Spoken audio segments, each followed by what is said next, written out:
공인중개사가 무료로 제공해주는 부분들에 대해 우리가 어떻게 보면 피해를 보고 있다.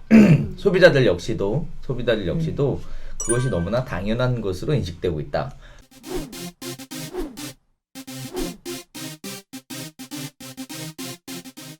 사실 또 우리가 그런 생각들도 많이 하시잖아요.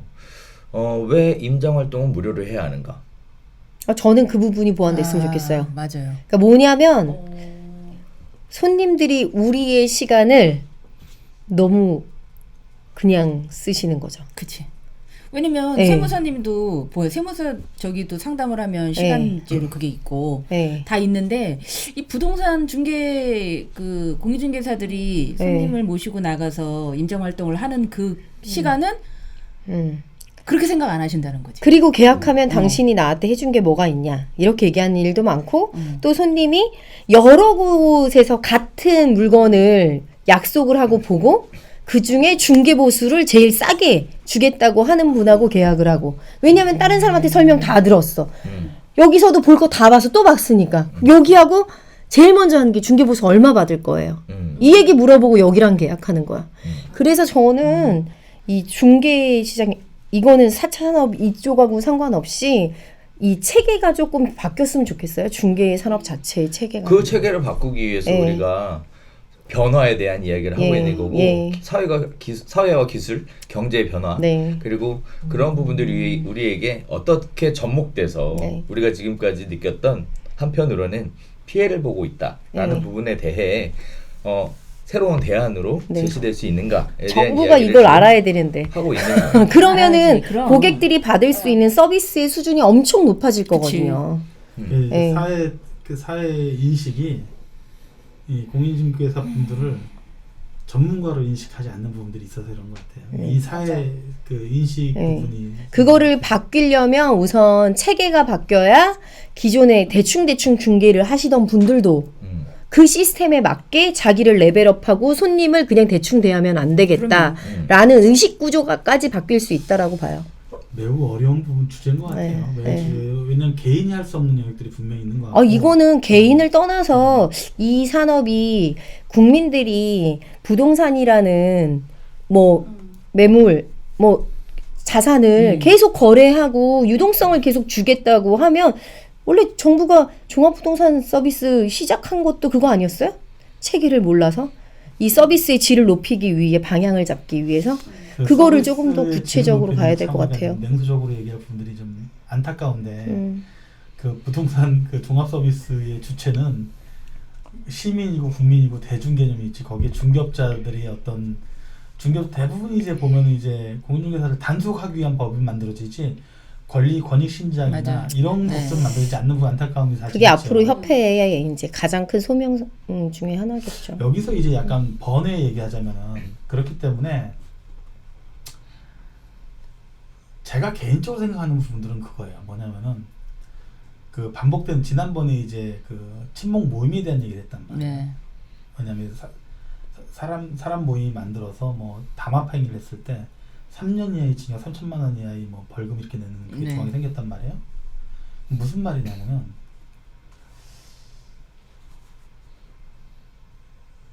안타깝지만은 그게 이제 우리 스스로가 우리를 못 지킨 부분들이 있어요.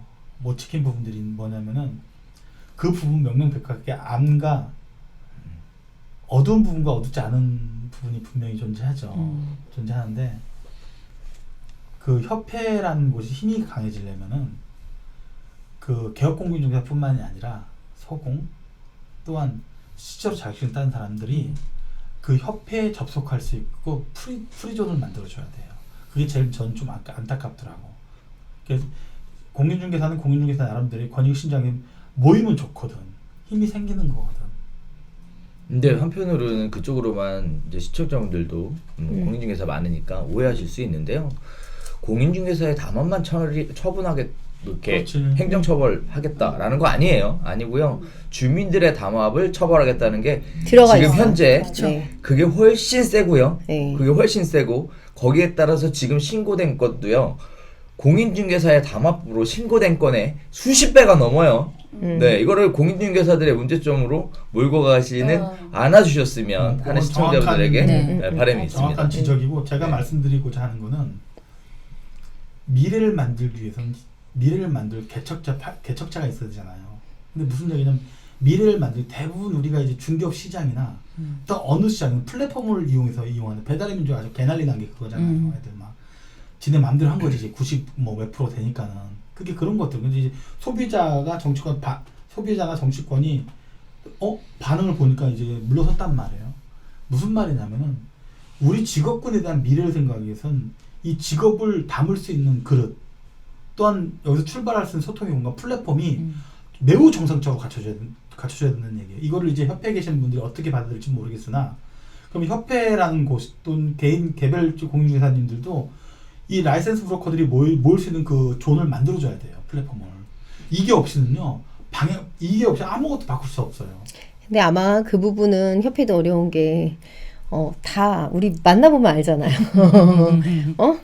동네에서 중개해도 나만 잘 살면 된다라는 그런 인식 맞습니다. 때문에 그러는데 그 인식을 버리고 그 플랫폼 안에 내가 들어와야 되는 이유를 만들어야 되는 거라 왜냐면 그게 있어야지 거길 들어갈 거야. 나 혼자만 생각할 예, 수 예. 있는 부분이 그러니까 그렇게 하기 위한 그리고 이렇게 베이스 실질적으로 작업이 좀 정부에서도 필요하지 않나.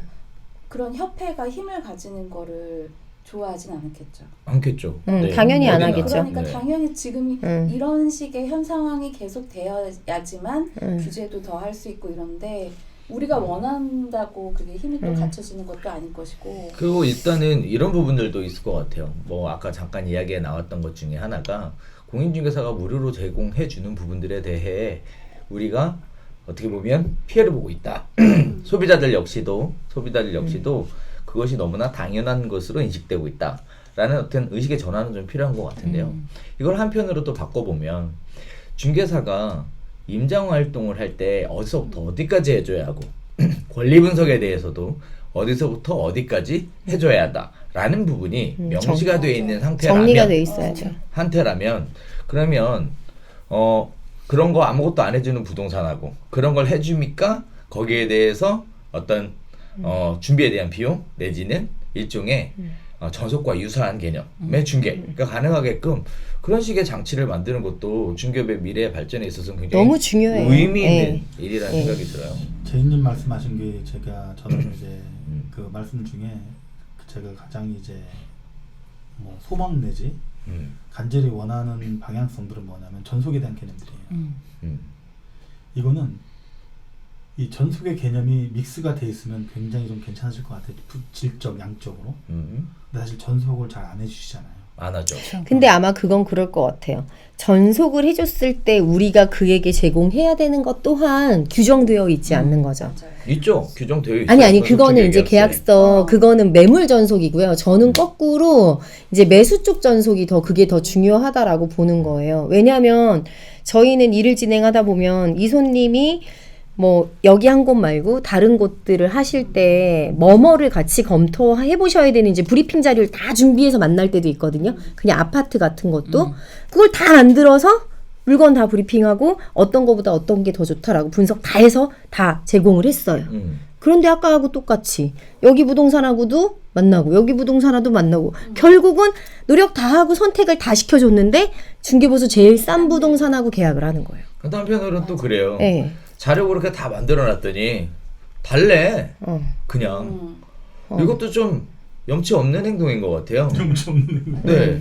그래 사실 가져가기만 그렇잖아요. 하면 다행인데 그게 또 다른 데 또 가요. 옆에 부동산에 가고 막 이런 것처럼 그러니까 뭔가 손님들을 이렇게 왜냐면 잘 해드리기 위해서 그런 것도 준비하고 이분이 검토해야 되는 것들을 A부터 Z까지 같이 찾아보는 건데 내가 그 사람이라고 생각하고 그 고객의 입장에서 검토하는 건데 얼마 정도의 깊이로 검토를 해줬냐 여기에는 그게 없고 시간과 노력에 대한 게 없고 그냥 단순히 나중에 본인이 취하고 싶은 것들만 취하고 낼름 그냥 꿀꺽 하는 거죠. 그러다 보니까 네. 이런 생각도 들어요. 물론 뭐 사실 시청자분들이 곡해하실까봐 살짝 좀 정리를 해드리자면 그렇게 정보나 자료를 제시해주는 중개업소도 극소수고 또 그렇게 자료를 가지고 악용하는 분도 극소수라는 거는 일단은 거기서 먼저 정리를 하고요.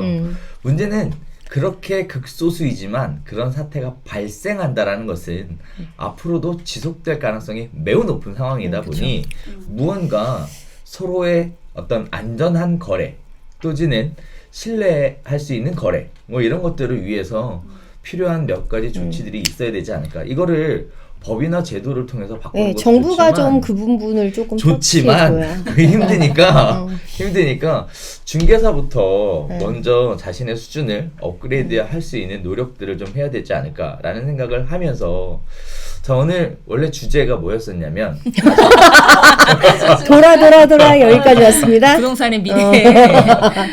자 사회와 경제의 변화가 지금 극심하게 다가오고 어려워요, 있어요. 어려워. 계속 시도가 되고 있는 상황이고 사실 이번 감염병 관련된 이야기들로 인해서 굉장히 많은 부분의 변화가 있을 것으로 예상되고 있는 가운데 부동산 중개업도 빠져나가기는 어려운 그쵸. 상황이 되지 않을까라는 생각에서 이런 주제를 나눠봤는데요. 아무튼 산으로도 갔다가 바다로도 갔다가 다시 원점으로 돌아왔습니다. 준비하면서 더 깊게 한번 얘기해 볼 필요가 있을 것 같아요. 이런 이제 얘기들. 그 미래라는 게 과거 현재가 모아져서 미래가 만들어진단 말이에요.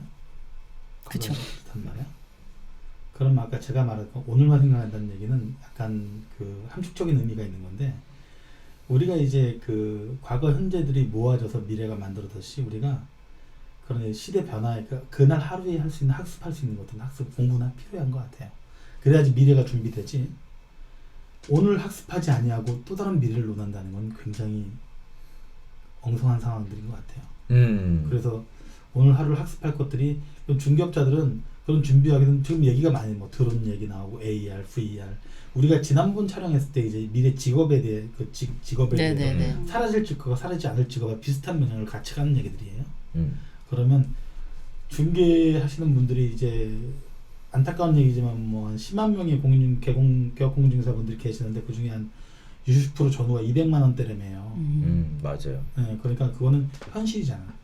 그러면 그게 우리만 그럴 것이냐? 그렇지는 않을 것 같아요.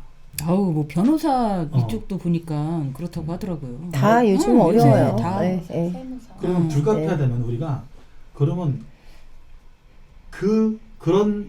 그렇게 합리된 그런 데가 아니라 상위 랭킹에 올라갈 수 있는 그런 사람들이 그런 공인중개사가 되기 위해서는 공부해야 될 것들을 맞아요. 공부를 열심히 해야 되지 네. 않나. 그리고 전문가나 비교 사회 인식이 바뀌는 건 시간이 많이 걸려요. 문화기 때문에. 왜냐하면 기본적으로 왜 이렇게 공인중개사분들이 이제 대접을 못 받을까 고민해봤는데 당연하다 자본주의 논리더라고. 무슨 말이냐면은 늘 소비자들은 자기 주머니에 돈을 내어주는 거에 대해서 긍정적으로 생각하지 않아. 이게 자본주의 논리인데 자기가 돈을 주는 입장에서 항상 즐겁진 않아. 받는 입장은 늘 즐거워. 근데 그 멘탈 자체가 그런 거 아닌가요? 또 내 지갑에 돈을 내주면 기분이 나쁘죠. 좀 안 좋잖아. 그런 이 직업이 불가피하게 그리고 어설프게 일도 안 한 느낌을 주기도 하고 막 이렇거든. 그렇다면 그런 걸 보완하기 위해서는 우리가 현재에서 충실하게 학습할 건 학습하고 전문가든 전문가가 아니든 간에 자기 스스로 전문가에 대한 노력도 하고 이런 모습이 필요하잖아. 그리고 가장 또 포인트는 서비스업이 그렇잖아요. 그렇죠. 서비스업이 뭐 더럽고 치사해도 어쩔 수 없는 분들이 있잖아. 비를 맞춰 기분 나쁘게 안 하는 게 제일 가장 포인트인 것 같아요. 그래서 어느 정도 올라가기 전까지는 사회 인식이 바뀌는 시간은 많이 걸리고 법이 바뀌는 시간이 많이 걸리니까 난 서비스업자다. 우리가 저기 김밥 천국 가서도 김밥 맛없으면 뭐라고 하잖아. 2,000짜리 사 먹으면서.